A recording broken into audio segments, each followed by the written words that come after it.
আমি আজকে পিৎজা বানানোর রেসিপি নিয়ে চলে এসেছি। নিয়েছি ময়দা 4 কাপ মতো এবং 4 কাপ ময়দাতে 1.5 কাপ মতো তোমাদের দই লাগবে। আমি কোনো ইস্ট ব্যবহার করছি না। সঙ্গে দিলাম বেকিং সোডা বেকিং পাউডার 1 চামচ এবং বেকিং সোডা 1/2 চামচ দিয়ে তার মধ্যে একটু নুন, চিনি এবং তেল পরিমাণ মতো দিয়ে আমি এই দইটার সাহায্যেই আমি মাখবো। এবং মাখার পরে আমার যদি দেখি যে আমার একটু টাইট মনে হচ্ছে ময়দাটা, আমি সেটাকে একটু কম আরেকটু দই দিয়ে আমি মাখিয়ে পুরো একটু নরম নরম ভাব করে হালকা তেল দিয়ে বুলিয়ে আমি ঢেকে 10 মিনিটের জন্য রেখে দেব। এই যে মাখা হয়ে গেছে, এবার আমি বেলে এইভাবে করে নিলাম আটার মতো করে। তোমরা ফর্ক দিয়ে কিন্তু ফুটো ফুটো করে নেবে যাতে হাওয়াটা বেরিয়ে যায়, নাহলে কিন্তু জিনিসটা শক্ত হয়ে যাবে।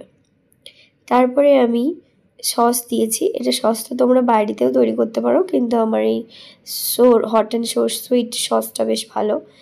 এরপরে মায়োনিজ দিয়ে দিয়েছি এবং মায়োনিজ দেওয়ার পরে আমাদের না চিজ কিনে রাখা মোজারেলা চিজ, যেটা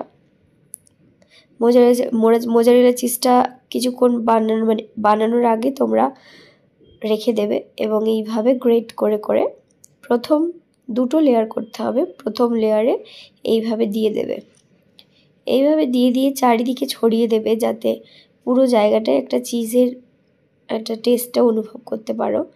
আমি এখানে কাঁচা ক্যাপসিকামই দিয়েছি, কর্ন সব ভেজ করেছিলাম, সবটাই কাঁচা দিয়েছি। তোমরা চাইলে যদি একটু নরম খেতে চাও তাহলে হালকা একটু সিদ্ধ করতে পারো, টমেটো বাদে সবটা ধরে সিদ্ধ করে নিতে পারো। অলিভ দিয়ে দিয়েছি এবং এইভাবে ছোট ছোট করে কেটে আমি সাজিয়ে নিয়েছি এবং ওপর থেকে আমি ছড়িয়ে দিলাম কর্ন।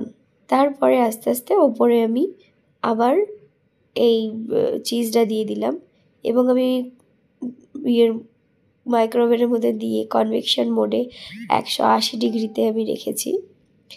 180 ডিগ্রিতে আমার 10 মিনিট আমাকে সেট করতে হবে। 10 থেকে 11 মিনিটের মধ্যেই তোমার কিন্তু হয়ে যাবে, যেহেতু তুমি তাওয়াতে আগে ডোটা বানিয়ে রুটির মতো করে নিয়েছো।